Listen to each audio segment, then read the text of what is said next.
Hello, everyone. My name is Kanushri. Before we dive into our EB Psychology Made Simple Masterclass, I'd like to take a moment to introduce you to the organization making this session possible. Let's Unbound. Let's Unbound is dedicated to empowering students across more than 25 countries by fostering STEM skills, life skills, and college readiness. Our mission is to help students achieve their life skills by 18 and life goals by 35 through personalized learning and mentorship. With programs ranging from skill development, gifted test, college prep to Ivy League readiness, Let's Unbound has taught over 4,000 students, conducted more than 125,000 hours of teaching, earned a global 4.9 out of 5 rating. By combining innovative teaching methods with strong mentorship, Let's Unbound helps students realize their potential and make a positive impact on the world. So, as we begin today's masterclass, remember, you're building skills that will help you excel far beyond the test in college, career, and in life. Over to you, Sajid. Great. Okay. Thank you, Kanushri, for such a, I would say, a great start. So, hello, everybody. This is Sajat, and I'm the psychology mentor over here at Let's Unbound. So, before we dive into the session, obviously, Kanushri has already told us, everybody about us. So, I'll just start with first of all sharing my screen with you guys. Okay. And Kanushri, can you tell me whether my screen is visible? Yes, Sajid, it's visible. Great. Okay. And I think it's moving as well, right? That's right, that's right. Great, great. Okay, okay. Thank you so much, Kanushri. Okay, so first thing being very first, whenever somebody comes to me with any of the AP course, they always ask me one great thing: why AP, or why we really need to do AP. So basically, the thing is, if somebody wants to study across US or somebody wants to earn a good college credit, they should have, or they should be enrolled for AP. They should do at least 4 to 5 APs. That's the minimum that students do usually. I have come across a lot of students who actually have more than 6 to 7 APs as well. I have come across many great students who actually have more than 7 or 8 APs as well. The thing about AP psychology is, why psychology, or what exactly psychology is. So basically, psychology is a scientific study of behavior, and so do mental processes. A lot of times we come across a lot of situations where our behavior becomes so unpredictable that we can't really explain how things are, or why we behave this way, or why we do that way. And these things can start, or these things can stem even from very basic parent to child interaction to complex life decisions as well. For a very good example, I think everybody of us is aware of Hitler. A lot of times we just think of Hitler and why he was able to kill so many Jews. And this is something that I can explain very well with a great psychological phenomena called as obedience. So I have obedience over here. Now, the thing is, if we don't know about psychology, we will never ever know about obedience, and we will never ever be able to explain why that happened. Very same obedience can be seen in the real life as well. For a very good example, let's say that all of us are working in one or the other way in one organization, in a school, or in, I would say, similar organizations. So when we talk about us in an organization, we are always good. We are always, I would say, good with our bosses. But sometimes a lot of us are rude with the subordinates. Why is that? Just and just because of obedience. So we are more obedient towards somebody who is at a higher authority, and we are more, I would say, rude towards somebody who is at a lower authority than us. This is a very basic psychological phenomena, and with this, I want all of us to dive into AP psychology to actually see what exactly the course is, and how we can approach psychology at the AP level, and how we can benefit the students. One thing, and this is for the parents, that how parents can actually counsel or guide their kids towards earning psychology as a credit, and later on benefiting from psychology, not just in college but in the real life as well, because this is something that resonates a lot with how we learn, how we behave, or how we do things in the real life. So moving forward to the coursework. Okay, over here. Great. So moving forward to the coursework, first of all, I'll just begin the coursework with 4 great skill sets. So basically, psychology talks about four great skills. First of all, we have concept application. This is the usual for all the APs. So basically, when you are doing a course, you should know a bit about the concept that you're learning. Then you have to use that concept into new scenarios. Then you have to use that concept to actually solve real life problems. Then the second thing is research methods. Now, research method is something that will make you really ready for the college.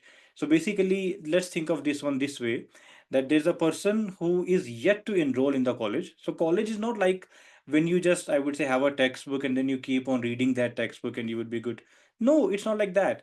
It's more into research. You're more likely to design experiments, you're more likely to conduct surveys, you're more likely to conduct questionnaires. And why we are doing that? Because we actually want to use all of the knowledge that we have acquired from our primary school, in the high school, in the middle school, and all that, and to actually see whether something that we have studied so far actually works or not. Then the third thing is data analysis. The thing is, the current world actually runs on data.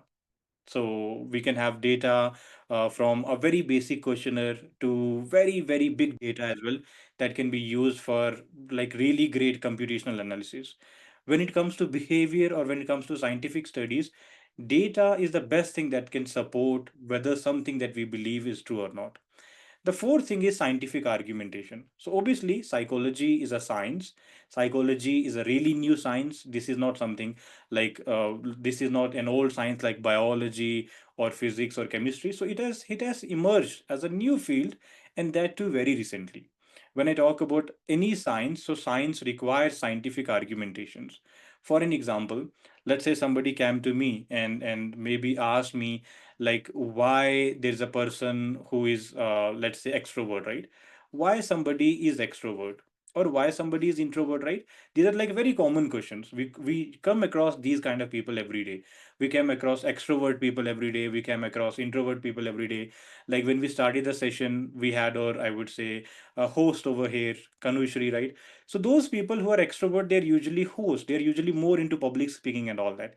And why is that? Because that's their personality. They like interacting with the people.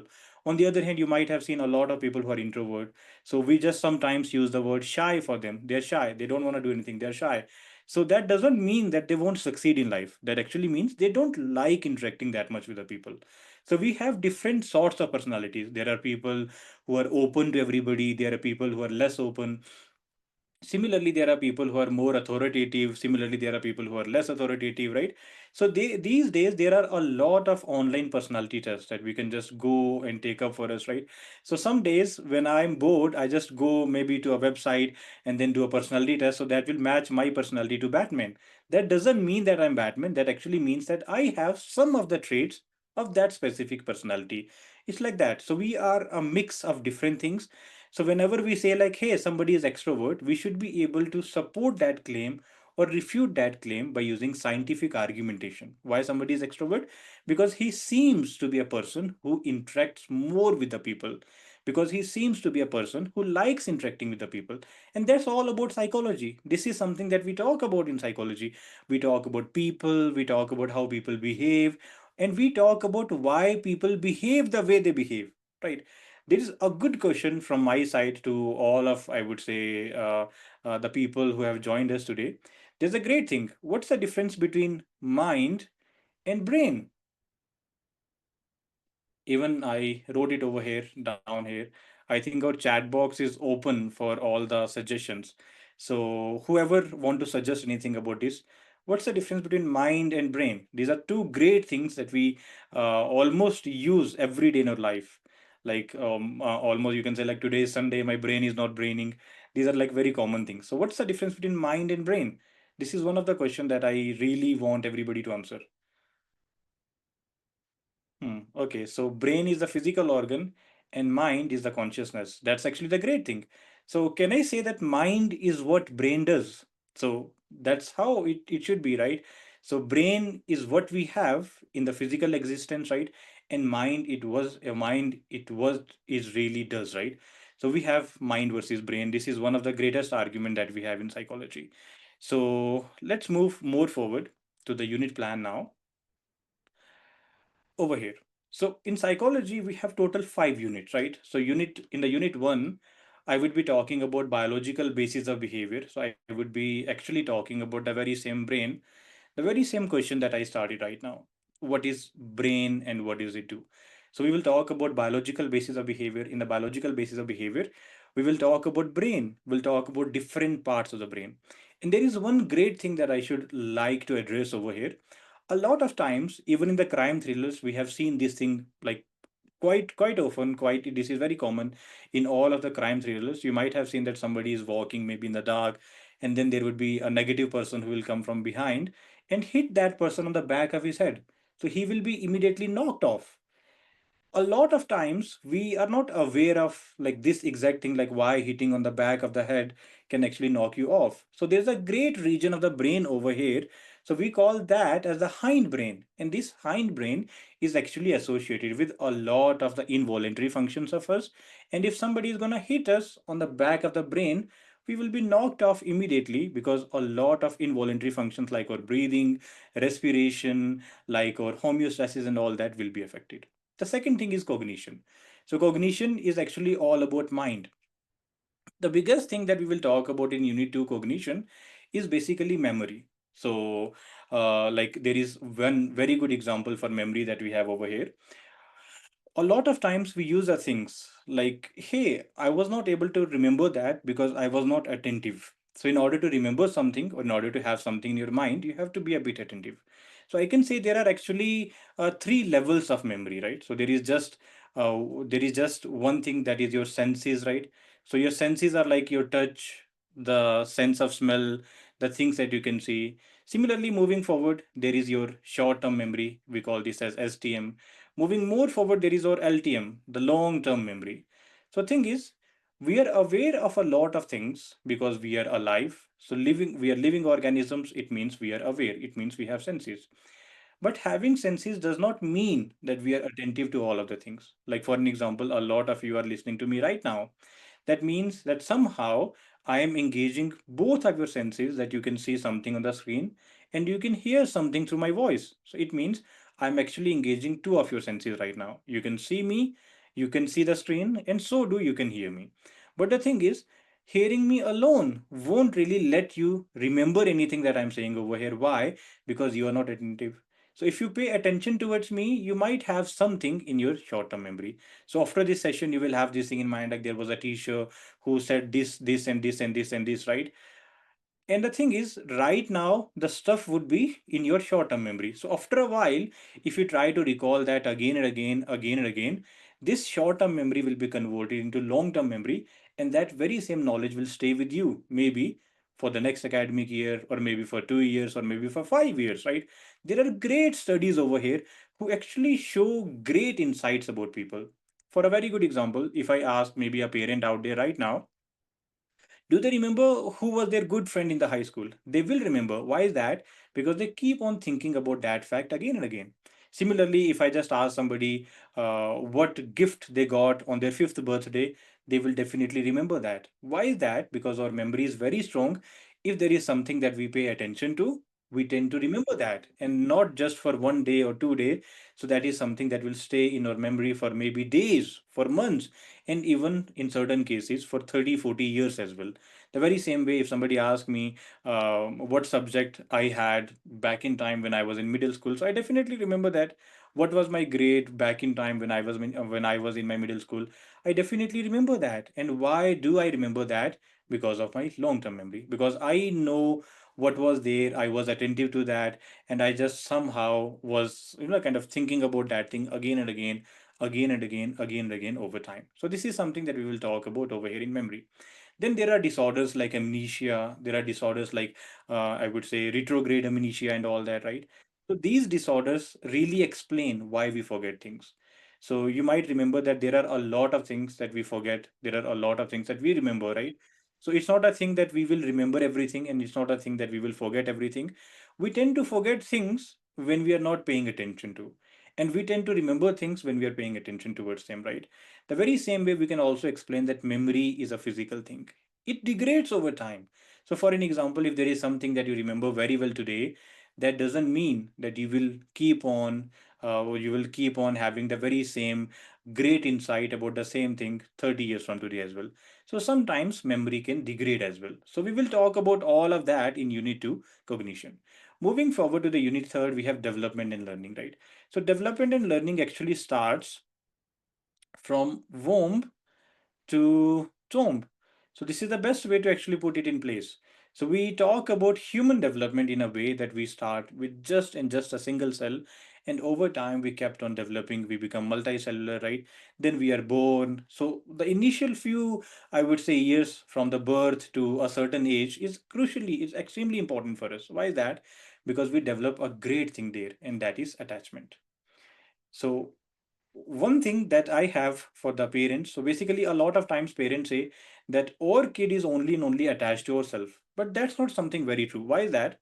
Because attachment can be understood in a way that that any infant or any kid is actually attached to the primary caregiver, not to the parent, right? We do say that yes, the kids has to be attached to the parent. Never. The kids are usually attached to the primary caregiver. So if it's the mother, that kid will be attached to the mother, and if it is something else, maybe a babysitter or something like that, the kid would definitely be attached to the babysitter even more than the mother. And that's how attachment is. So we are attached to the primary caregiver of us, right? And that primary caregiver has to be present in the initial few months of our life. It's like that. Moving forward, we develop multiple attachments. So when we just surpass an age of 2 years and onwards, we start growing multiple attachment. You might have seen that when kids are really young, I mean, like, you can talk about an infant to be up to 6 7 months, so they only and only cry for the primary caregiver. It can be the mother, but then later on they start recognizing their other, I would say, caregivers as well, so they start developing multiple attachments. But initially, in the first few stages of life, we only and only have a single attachment, and that single attachment is for primary caregiver. There are great experiments over here. So like, if somebody who is more interested in psychology, so they can definitely go forward, maybe research for Horlow's experiment. So he did a great experiment on monkeys. So basically, the experiment went like this, that he can have a wired monkey on one side, a wired monkey that is not the real mother, and then on the other side the real monkey. So the thing is, usually a typical infant behavior is he will go towards that parent who can provide comfort, not to that parent who can provide something else, or not to that actual biological parent, right? So humans actually crave for comfort. So comfort is the first thing that we get, or comfort is the first, I would say, basis of attachment. So we are attached to our parents because we just get that comfort, or we just get that level of, I would say, security, that hey, if there is a danger in the environment, we can just go to the lap of our mother and she will protect us, right? That's how attachments are developed. Moving more forward, we have social psychology and personality. So I think I started the session with personality. Everybody of us is different. So there are a lot of people among us who are neurotic. There are a lot of people from us who are very open. There are a lot of people from us who are, I would say, extrovert, a lot of people who are introvert, right? So in reality, we are a mix of all those different personalities. We never have a single personality. We have a mix of different personalities. There are people who are authoritarian, there are people who are more, I would say, open. And I think these days there are many new personalities as well, which are very common on TikTok. People say like, hey, you are, I would say, narcissist, this and that, right? So these are very new things, and we just tend to, I would say, delve into these things as well. Why? Because it becomes very important for a new science to actually emerge what is currently right now around us, right? So psychology is really a new science, and a new science actually has to rely a lot on evidence, right? And this is the reason we have to approach psychology in a proper, I would say, in a proper data analytical way, in a proper analytical way, where we tend to speak more about data, where we tend to speak more about evidences and what we can get from that. And then the last thing is mental and physical health, right? So this last unit, it is actually a motivation for a lot of students to take up psychology as a college course, right? Whether somebody who's going to prepare for MCAT later on, right? Whether somebody who's going to become a counselor later on, or whether somebody who's going to become a clinical psychologist later on, the very same branch that I chose in my master's, because I chose to become a clinical psychologist because I wanted to treat people of these mental disorders and all that. So, mental health is something that we talk about a lot. But then there are a lot of misnomers related to mental health today. We don't really understand what exactly these disorders are, or we don't really understand what could be the right approach towards solving a problem that relates us to the mental health. A lot of times, a lot of mental health issues actually stem straight from childhood trauma. For an example, if there's a kid who has got attachment issues straight from the childhood, this kid will have one or the other form of disorder later on in his, I would say, life. I mean, like, I won't say that he will definitely have, but there are higher chances of acquiring it. Why is that? Because what we are in the childhood can actually shape what we will be in the later life, right? And this is called as nurture. Now, nurture is also a great thing in psychology. There are two things actually, nature versus nurture.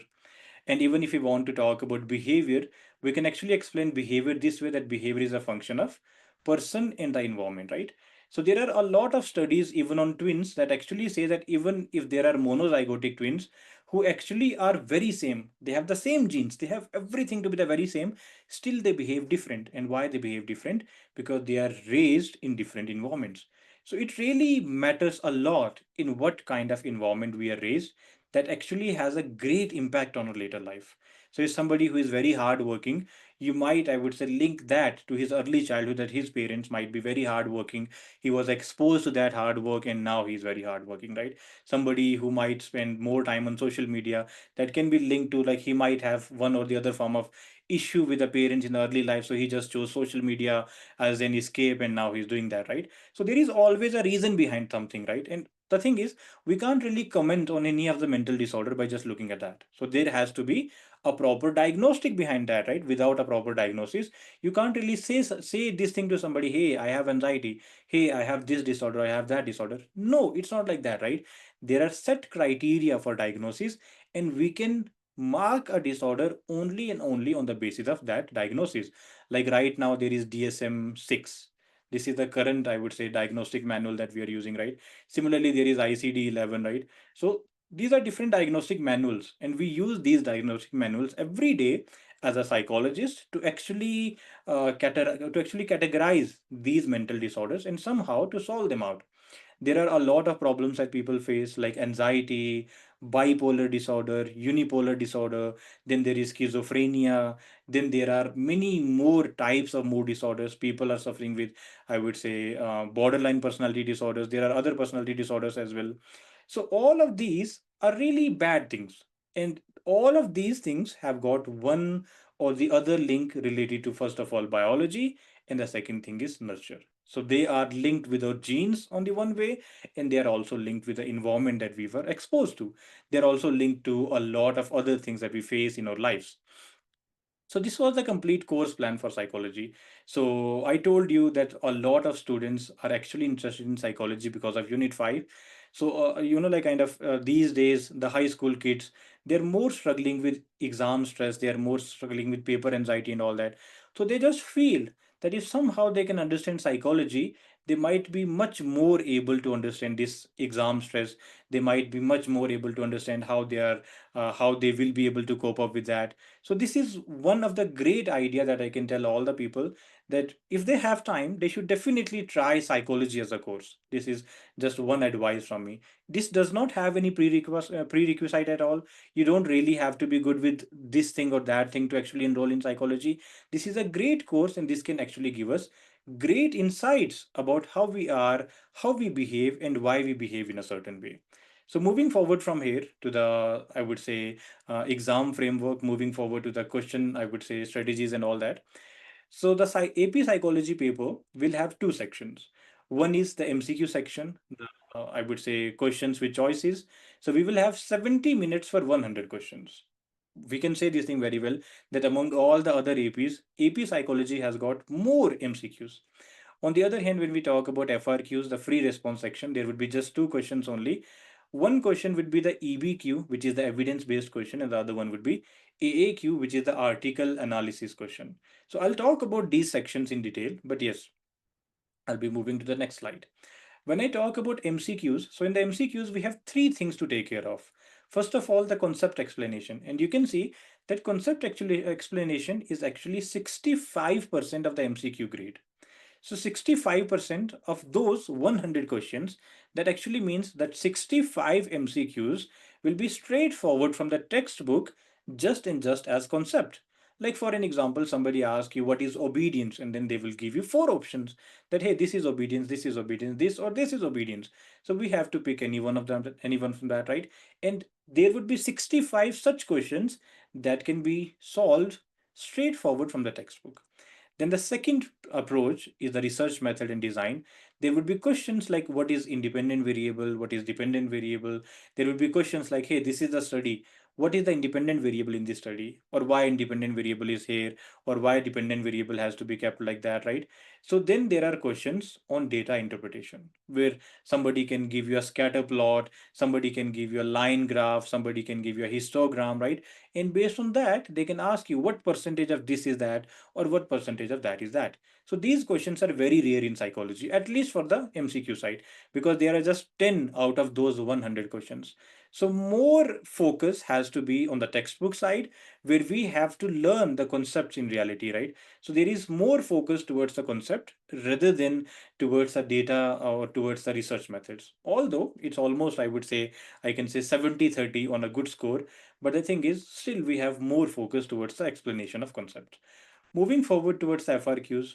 Now, in the FRQ side, we have two sections that I told you. There are two sections within the FRQs. One is the evidence-based questions, the EBD.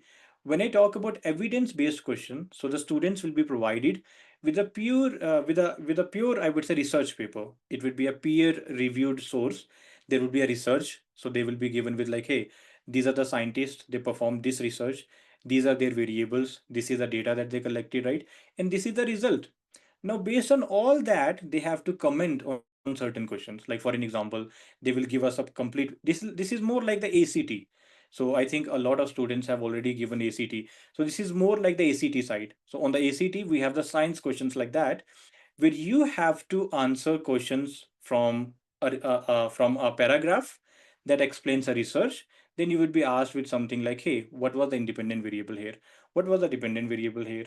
What is this? What is that, right? So evidence based questions will be like that. Similarly, in the evidence based questions, we have to judge the generalizability of the study, right? And how we can judge that by actually being a bit better with statistics, right? Similarly, let's say I give somebody a huge paragraph, and this paragraph is a result from one of the study, right? Now, based on this paragraph, the students have to answer whether this article supports or refute a certain concept, or whether the article supports or refutes a certain idea. The very same thing goes with the actual research as well. So when we are actually conducting a research, we will make a hypothesis. Then based on that hypothesis, we will collect data. We will do data analysis, and based on our data analysis, we will actually support or refute your hypothesis. And this is the very same thing that evidence based question actually asks us to. So this is actually one step towards being ready for the modern day research. So obviously nowadays this can't be the scenario that hey, you just, I would say, pass your, I would say, high school and will go to Walmart for a job. No, it's not like that, right? Now we have to be more clever. Now we have to explore more fields around us, right? And research is one of that. So I really appreciate people who are in research. Why? Because they actually are the life changers. I mean, like whatever things that we talk about, like let's say uh, even a tiny phone can have a lot of research behind that, right? We just test a lot of people preferences for that, right? A lot of times companies come up with questionnaire and they ask people what kind of phone they prefer, and then based on their responses we just analyze that data, and then we will say like, hey, 70% of the people preferred a phone with 3 cam, right? And then we will develop a phone with 3 cam. Why? Because we actually have a research which is backing that idea, right? Same thing goes with all the sciences as well. Moving forward to the second type of question, that is the article analysis question, AAQ. So in the article analysis question, there would be three peer-reviewed sources on a common topic. And now using these sources, what the students are expected to do, so they have to make a claim. Like for an example, if somebody gives me, if somebody gives me a data like that, that hey, this is my data, this is the graph. So on this side, I have sleep, and on this side I have coffee intake, right? Or maybe the, I would say, cups of coffee, right? So I expect a general trend over here that if you increase more and more coffee intake, the sleep is gonna be decreased, right? So I expect this thing like this. Why is that? because the more coffee we will take in, the less sleep we will have, because coffee has got caffeine and this can definitely interact with your sleep schedule, right? The less coffee we will have, the more likely we will fall asleep, or the better sleep cycle we will have, right? So based on this data alone, students can make a good hypothesis that those people who actually take more coffee will have less sleep, and those people who take less coffee will have more sleep, right? This is how claims are made. And this is a general scenario for AP psychology, that you would be given with a data set like this, or you would be given with some, I would say, article, maybe a summary, maybe some sort of, I would say, a stimulus like that. And based on that stimulus, you have to make a claim. And then whether you are supporting that or refuting that, that will be purely based out of data. This is one thing that I should definitely highlight over here. Moving more forward from here, the next thing that we have, so why psychology, or why we even talking about psychology? So I'll just go back to one of the slides over here in the beginning here. Why AP psychology? So I told you this thing before as well, that psychology actually works around people. So if you want to study people, or if you want to see why people make this kind of decision, or why people are like that, why people are like those, right? So why they are like this or why they are like that, that actually stems straightforward to psychology, right? So in order to understand people much more better, we should talk about psychology. Then there's a thing called as motivation. A lot of times when we do something, we are not motivated, and a lot of times we are motivated towards certain things. That actually is a huge difference. You might have seen a lot of students who are motivated towards sports, but they are not motivated towards studies. A lot of times we come across students who are motivated towards studies, but they are not motivated towards sports. Why is that? That actually stems straightforward to their own psychology. So we are more motivated towards things that we feel are important for us. This is one idea. The second idea is we are more motivated towards things that can actually give us something. Like, for an example, an employee is motivated to work in a company. Why? Because the company is going to provide him with certain amount of salary and maybe some incentives. So if the company is going to raise incentives, the employees will be motivated more, and they will work more, and they will work even after hours as well. Why? Just because of that monetary reward that they're getting from the company. Same thing goes with students as well. So one great way to actually motivate your kids, or one great way to actually motivate students to study, is actually give them some sort of incentives, right? For an example, we should have some task goals, like, hey, if you are able to do this homework, if you are able to do this homework today, I'll just give you maybe 30 minutes of gaming session. If you're able to do this homework today, I'll just take you out for a dinner. If you're able to score a 5 in AP psychology, I'll just take you out for a dinner, like that. So these kind of rewards can actually motivate students a lot. And this is why we are studying psychology, so that we can understand how people behave, or how we can actually make them behave better, right? Like that. Moving forward, what after AP psychology? This is one of the greatest question that everybody is going to ask me. So, what is really there after AP psychology? So, in order to understand that, we should first understand the grading scheme. So, grading scheme is the very same for all the APs. Like, we have the grading system from 1 to 5. 1 being not recommended for the college, 2 being possibly qualified, 3 being qualified, 4 being well qualified, and 5 being extremely well qualified. So I aim a 5 for all of my students, and so do all of the students who are over here at I would say Let's Unbound. So basically, when we work with a student, we actually provide them with a personalized roadmap for a perfect 5 out of a 5. And I think that's a very same theme for our masterclass today as well. So we always aim a 5 for our students, and we tend to achieve that more than 90% of the times. And why is that? Because we work closely with the parents, we work closely with the students. So we actually make this change happen by working with all the stakeholders at all the levels. For an example, I'm a teacher. The first person that I'm going to interact with will be my student, right? So in my first few sessions with a student, I'm going to make a roadmap for him, right? This roadmap can be an Excel sheet that has got all the topics, that has got all the tricks and tips and all that, right? And now based on that roadmap, me and my student will start working. So after every section, there would be a good homework, right? There would be a good, I would say, segment of MCQs. There would be a good segment of FRQs. So we are just ensuring that proper practice, right? This is from my side. Then comes the parental side. Now the parents have to make this thing very sure that this student is somehow making up with the homework, right? He's sitting for that 15 to 30 minutes every day for this AP psychology course. Even if not every day, he's sitting for at least 1 to 2 hours in a week, right? That is more than enough. I mean, like, we don't really want our students to sit for maybe 4 hours or maybe 10 hours in a week just to do the course, right? It's not like that. So even like if somebody is starting at in September or maybe in October, so it's more than enough that if they are spending somehow about 2 to 3 hours a week, maybe 2 hours a week is more than enough for this course, right? So moving more forward from here, the next thing that we have, what follows AP psychology. So students can find a very great career in clinical psychology as a therapist, as a counselor, right? And as somebody working with a psychiatrist, and maybe they can also appear for MCAT, do I would say the medicine course and become a psychiatrist as well, because psychiatry and psychology are very well interlinked with each other, right? So there is a great scope in therapy and counseling these days, obviously, because of increased screen time, because of more and more, I would say, stress from studies and so do from jobs and all that. All of us are one or the other way facing really worse, I would say, mental scenarios, right?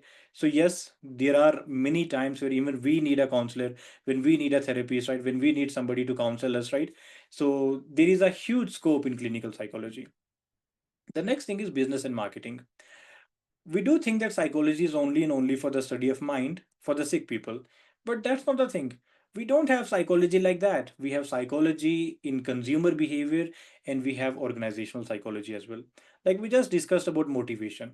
Now this motivation is a great idea that we can use in organizations. I think I was telling you that by just raising incentives of the employees, we can actually make these employees work more. And why we are able to do that? Because organizational psychology is into play. Similarly, there are things like group dynamics and all that. So that is also something that is great for organizations. When the next thing that comes over here is consumer behavior. So the products that we see today, they are designed in a very clever way by actually consulting with a lot of organizational psychologists, right? Because a psychologist actually knows what exactly the consumer is going to prefer, right? The same thing happens when we just go to your favorite, I would say, super mall as well, right? So when we enter a super mall, you might have seen that they have really great lightings from outside. Sometimes great super malls can have a lot of parking space, they can have some good trees as well. So it's not the fact that they're more, I would say, concerned about the environment. That's the reason they have those trees and all that. They're actually more concerned about their own sales. This is the reason they have their own trees, so that their businesses can look appealing to you, so that you actually visit them. The same thing goes with online stores as well. Like for an example, if you open Amazon today, you might find some great, I would say, like kind of UI. And why is that? Because these companies, they actually want you to stick to their products. They actually want you to visit them more often, so that you are more likely to make a purchase decision, right? Similarly, we have law and criminology, right? So we have forensic psychology, we have criminal profiling and all that. There's a great thing called as the eyewitness testimony. This eyewitness testimony is one of the most researched topic in criminal profiling, and so do in forensic psychology. A lot of times at an event where, like for example, there is something bad that happened, right? Now, for the, I would say, law and enforcement department, they have to go to different people and they have to ask for their witnesses. They have to ask for what they have seen. They have to ask for their testimony. So this is also one of the great thing that is researched a lot in psychology, right? So sometimes when we are asked with a leading question, we are more likely to answer with what they want us to answer. For an example, there are two questions. There are two things in, I would say, criminal psychology. Like there are two types of questions. Number A is, uh, have you seen a knife? This is one way. And the second question that I have is, have you seen the knife? So you can actually see that I'm not changing a lot in these questions, right? And these are really great, I would say, interview methods. These are really great methods to actually, I would say, get the witnesses and all that. So there are two things. In one way, I'm just using a statement which has got a low modality. Have you seen a knife, right? This is something whose answer can be a yes or a no. In the second scenario, I'm asking somebody, Have you seen the knife? It means I'm making this thing very sure that there was a knife and you're supposed to see that. So you're more likely to say yes for this one, and you're more likely to use a yes or a no for this one. So both are possible. But for this one, you're more likely to say a yes. And why is that? Just and just because of the thing that I'm somehow messing up with your psychology, right? It's like that. So this is something that we study a lot in law and criminology. Similarly, there is sports psychology. So you might have seen that those who are really great performers, they actually have their own individual coach. Why is that? Because that individual coach is going to take care of your learning, that individual coach is going to take care of your motivation, and that individual coach is going to take care of your performance. The same thing happens over here at Let's Unbound as well. So if you are assigned to me or maybe any of my fellow tutor, so we will be working as your individual coach. Like our classes are one on one. We do have group sessions as well, but our classes are one on one, and in these one on one classes, we will be taking care of your learning, we will be taking care of your motivation, and we will be taking care of your performance. So, at any time, let's say that something bad happened at school and now you're not motivated for study. So, you just have to sign up with us for a session. And over here in the classes, we will take care of all of that, right? So, we'll actually take care of all of the bad things, we'll actually take care of why, what happened, and we will actually make this thing very sure that you are motivated towards learning every single day. And then there is research in neuroscience. Obviously, all the things like psychology, biology, physics, chemistry, whatever we talk about, they all are gonna move to research in one or the other way. When we talk about psychology, so psychology and neuroscience, and so do psychiatry, are like siblings, right? They always and always go together. So somebody who is interested in neuroscience, somebody who is interested in studying brain, somebody who is interested in becoming a neurosurgeon, for them psychology makes a huge sense, right? Moving forward from here, how Let's Unbound is going to help you. So we will provide you with a personalized roadmap, something that I discussed already, something that we have for us, like we have a proper unit to unit, I would say, mastery plan. We have proper segments of questions, so do from MCQs and so do from FRQs, right?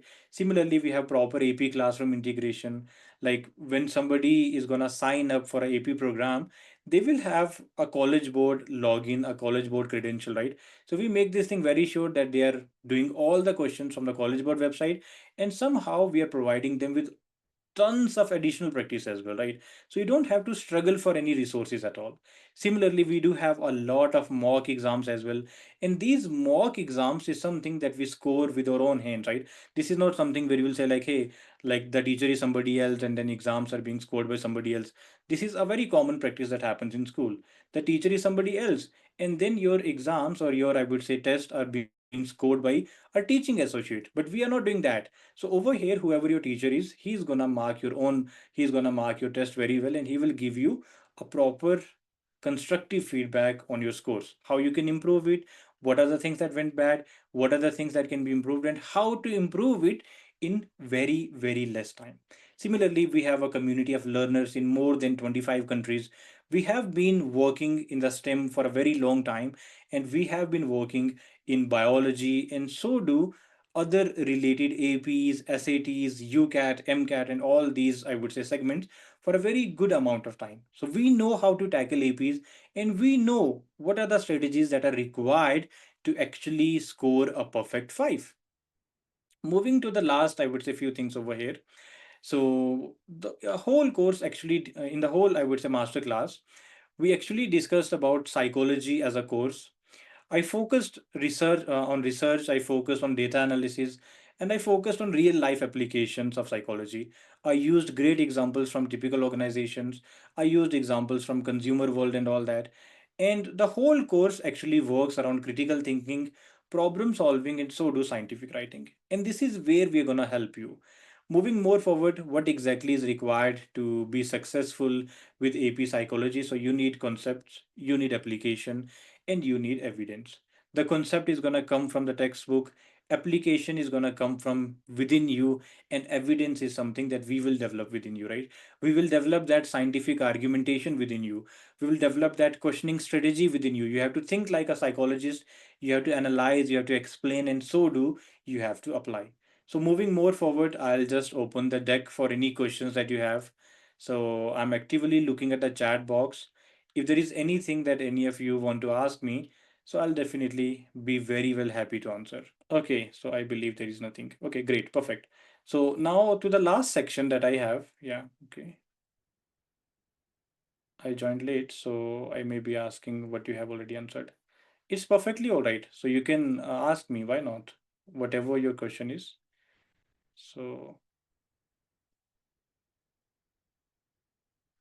yeah, I mean, like, I really understand that we do have a lot of other commitments as well. So joining late is really all right, no problem at all. Whatever the question is, you can definitely ask me. I would be happy to answer. Can you please tell me if you do AP Human Geography? Yes, why not? I'll say there are more than 38 APs right now. So we really tackle all of them. So you don't have to worry about this one at all. So yes, definitely I'll ask somebody from my team to reach you out and they'll definitely help you on that. Oh, well, see, this masterclass was about AP psychology, but that doesn't mean that we teach AP psychology only. We have all the APs, we have SATs, we have UCAT, we have MCAT, and we have all the possible STEM programs that we have. So we don't really teach AP psychology only. We teach all the APs, we teach all the middle school programs, we teach all the high school programs, and we have great mentors who are actually helping university students as well. We have great mentors who are actually helping in research as well. So we are an all rounder organization, so we have everything that we do over here. Okay, I think we are good with this. Okay, perfect. So the last thing that we have is a bigger promise from Let's Unbound. So this AP psychology is not just a class, it's actually a confidence building journey. And this is not just for AP psychology only. This is the very same for all the classes that we take at Let's Unbound. We have great mentors, including me, and so do a huge team which is behind me. So we don't really teach the classes to spend time only, we actually build confidence among students. We actually work with students one on one from the very beginning to the very end, right? Then, when we talk about skills that you will gain over here at Let's Unbound, so from critical thinking to solving real life problems, we have every single thing over here. So, with Let's Unbound, I will definitely say that you are not alone. You have mentors, you have peers from everybody. So, you have every single person over here to support you. So you do SATs, APs for commerce. Okay, so see, like we do have SAT English, we do have SAT Maths, like both reading and so do the mathematics part. And when it comes to AP for commerce, let's say that you're talking about AP macroeconomics, AP microeconomics, we have AP human geography, we have AP environmental science. So these are all the APs that we do over here.